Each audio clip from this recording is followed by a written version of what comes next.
Hi guys. Since none of us really know how this economic collapse is going to unfold, whether it be a massive worldwide depression all the way to a great cataclysm where humanity ceases to exist as we know it, we have to prepare for every scenario.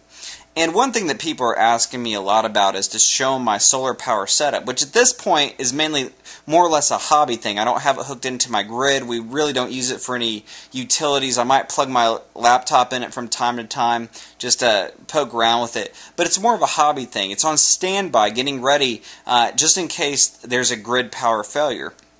But there's something very important before you switch to any type of alternative energy, which I need to teach you, and I feel it'll make a massive difference in many of your lives. It's how to save power in your home. My family, my wife and myself and our 5 children, we live in a 3,500 square foot home. And last month, here in Texas, our electric bill was $101. And I can show you how to do that pretty easily. There are some steps involved, more so than just switching off lights and turning off power adapters, which are both important. But you basically need to put it in your heart that you want to save the electricity first. You want to save money that you're basically throwing away to the electric company. And that's the first place you need to start.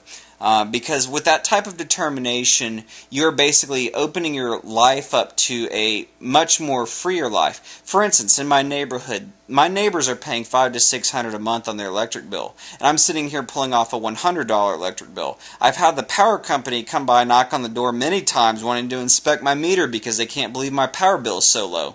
But basically, I'm pocketing about $400 compared to my neighbors every single month. And if I had any credit card debt, I would definitely turn around and pay off my credit cards with that money. Or I'd pay off my home mortgage with that money. It's all about the savings, and a penny saved is a penny earned. And during the economic collapse, if we're in a massive depression, you're going to want to know how to save power as best you possibly can. And we are very comfortable here in our house. We're never hot. And I want to show you how to do it. So I hope this makes a great difference in all of your lives, and I hope that you can implement these steps, and I'm here to answer questions. I'm happy to interact with this YouTube community in order that we can all help each other. Maybe somebody can give me ideas I haven't thought about. So anyway, without further ado, let me show you how I'm saving power and only having a $101 electric bill last month. Alright, first and foremost, get rid of your electric water heater. Our water heater was using about 5,000 kilowatt hours per year, which basically equated down to $60 a month on my electric bill at around 15 cents per kilowatt hour. And I switched it with this little Titan I think it was a SCR2 model water on demand water heater. I had to change the wiring in my home to a 60 amp wire. I put in this little pull out switch, and I basically used the same plumbing that was already there for my water heater before that, with those big units. This is about the size of a old school lunchbox from the 70s, if you can remember those. And basically what this does is it does not store hot water. Your normal water heater will store hot water all day long and keep it at a certain temperature. This heats up the water when you turn it on.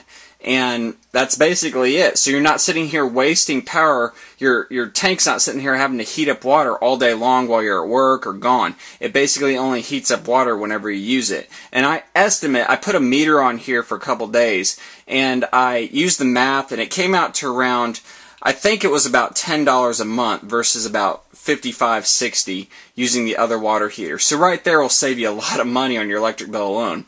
This unit was a little difficult to install, but you can find instructions and things like that online. And I think it'll serve a great benefit to many of you who have one of those big, ugly tank water heaters. And you'll also save a lot of space. I have a lot of shelving under it where we can put some stuff. So anyhow, on to the next. A high-spin washing machine can save yourself a lot of money.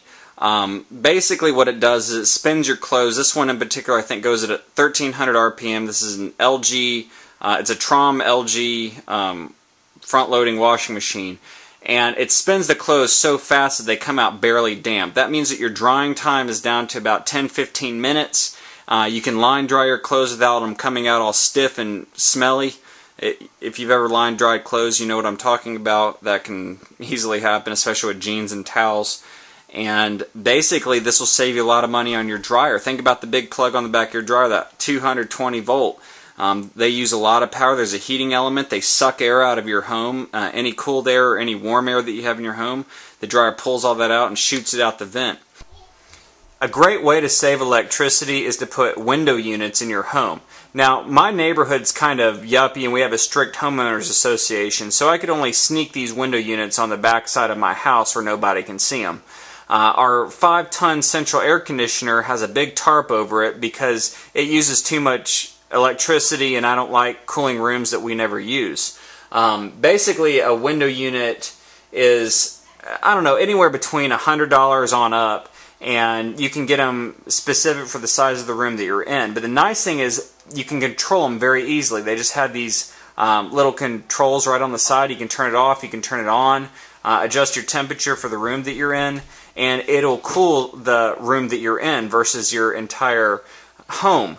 So basically at night we have window units in the kids' rooms, we have one in my wife and my room, and we have all the air conditioners in the living room turned off. And they really do the trick. We're never hot, and we're not really interested in cooling the bathrooms at night or the living room at night because no one's in there. And also, when your central air conditioner breaks down, think about how much those compressors cost. My neighbor had one break down, and I think he said his was around $1,500 to replace. And if my air conditioner breaks down, this one broke down right here, it would be about $350 to replace, and I don't have to call a repairman because I installed it myself. And I think that that's a great way for everybody to save money. Spot warm and spot cool your house. In the wintertime, we use space heaters to warm the rooms that we're in. And of course, we're in Texas, so we don't have great heating demands, but in other states, heat the room that you're in if you can. If you can't, then do your best to save money. It's all about the attitude. You have to adapt your mind to save as much money as you possibly can. This is a wall wart. Unplug it or switch it off from a power adapter. Things like this that have the wall wart taken off of the wall, well, I guess it's more of a floor wart because it just sits there on the carpet. You want those switched off. They're just going to sit there and draw power when you're not using something. Remember, in every fixture, to use a compact fluorescent light bulb. Fixture is in my garage, and basically it draws so much less power than a common incandescent light bulb. There's really absolutely no reason that anybody should be throwing away money using incandescent light bulbs. There's only one thing that I found that needs an incandescent light bulb, and that is my 3-year-old daughter's Easy Bake Oven. And guys, let me tell you, the food that comes out of that thing, that's daddy hazing. You have to sit here and choke it down.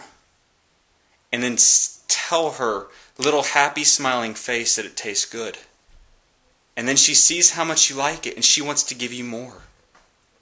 Be sure that you have good quality Energy Star appliances in your house, especially the refrigerator and dishwasher. The refrigerator needs to be one of the top over bottom refrigerators where there's a freezer on top, refrigerator on bottom, or a bottom freezer with a top refrigerator. They use a whole lot less power than the standard side-by-side freezer on one side, refrigerator on the other side units. And the dishwasher, you can just look on EnergyStar.gov and you can find out how much power that they use. As far as a range goes, all of them use a lot of power. There's not really an Energy Star range that I've ever seen. But basically, I hope that this video is going to help a lot of you save tons of money on your electric bill. If you have credit card debt, I'd love to see people pay off their credit cards with the money that they're saving through their electric bill. And if you have a home debt, I hope you can pay off your house quicker because you're saving money on the power. This can make a great difference in your life. If the collapse is a little prolonged, if it's several years out, which I think it'll be a little sooner, you can get out of a lot of debt, get a lot of things paid off, own the things that you have. Also, this might enable several of you to have more money to prepare for the economic collapse. I've had a lot of people say, hey, I don't have any money, but I got my shotgun and, several cans of, I don't know, sardines or something. This is a great way. If you can even save $50 a month in your electric bill, that's $50 more you'll have to prepare for the economic collapse. Also, this goes hand in hand, like I said, with my solar power video, which will be coming out in the future. You've got to save the power before you want to start generating your own power. Till next time, thank you.